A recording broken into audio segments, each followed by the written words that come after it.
শ্রদ্ধেয় দুই জামাতা উপস্থিত আছেন, আশিকিন জাকিরিন শাকিরিন আশিকে রাসূল আশিকানে কুতুবুল মাইজবাজারি। আসসালামু আলাইকুম ওয়া রাহমাতুল্লাহি ওয়া বারাকাতুহু। আসছে ঈদুল আজহা।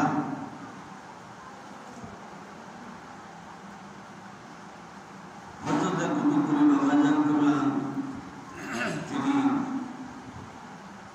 জীবিত থাকতেন, তখন তিনি সারা বাংলাদেশের কোরবানি হইত, তার পরের দিন তিনি কোরবানি দিতেন। আমাদের এইটি আদর্শ, আমাদের এইটি আদব। এই কোরবানির ভিতরে আল্লাহর ওলির হুকুম রক্ষা করাই আমাদের একান্ত কাম্য এবং আশিকানদের জন্য একটা রহমত স্বরূপ। সকল আলহামদুলিল্লাহ। তাই আমরা রবিবার 9টায় আমাদের এখানে জানান সেই আজহার নামাজ হবে 9টায়। আপনারা যারা আসতে পারবেন সুন্দরবন আসবেন।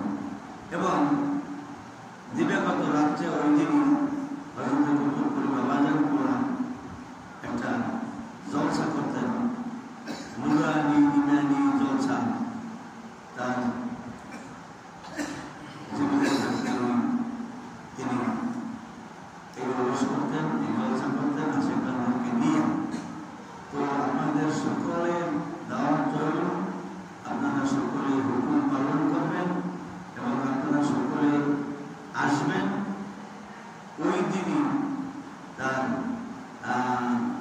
নির্ধারিত বাৎসরিক মাহফিল আপনি আশিকানের জন্য মনে করেন। সকল আমিন। এর মধ্যে বরকত, এর মধ্যে রহমান আছে। আল্লাহ বলেন হুকুম, আল্লাহ বলেন খেদমত, আল্লাহ বলেন আদর আদর্শ আমরা যেন মানিয়ে চলতে পারি। সকলে বলুন আলহামদুলিল্লাহ। এবং আমরা ধর্মস্বরূপে ওই দিন একটা গরু মোহাম্মদ সিং নিয়োগ করেছে বা গরু কেনা হয়েছে। আপনারা ইনশাআল্লাহ আসবেন এবং রাত্রে বেশি গরু খবর হবে, সারা রাত্রে আমাদের মানুষ হবে। আমিন।